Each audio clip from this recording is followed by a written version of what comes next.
килен татар халык әкияте. Борын заманда булган ди бер карт, аның булган ди 3 улы. Улларын өйләндергән бу. Олы килене бай кеше кызы, уртанчысы урта хәлле кешесе ярлы кеше кызы икән.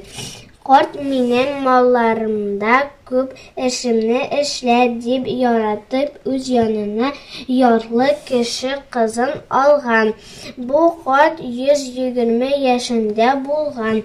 Ул киленнәрен җыеп әйткән: "Миңа үләргә вакыт җитә.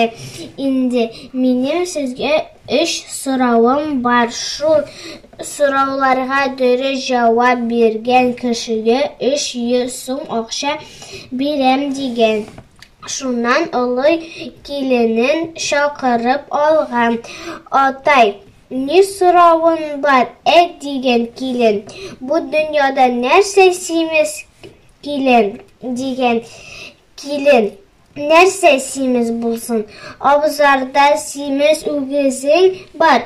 Суйсак 5 бут май чыгар. Аннан симез нәрсә булсын" дигән.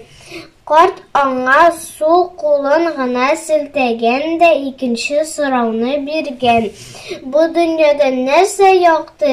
дигән карт. Килен әйткән: "Ярминкәдән алып кайткан көзгене ишек алдына чыгарсаң, бөтен дөнья күренер, аннан якты әйбер булмас" дигән.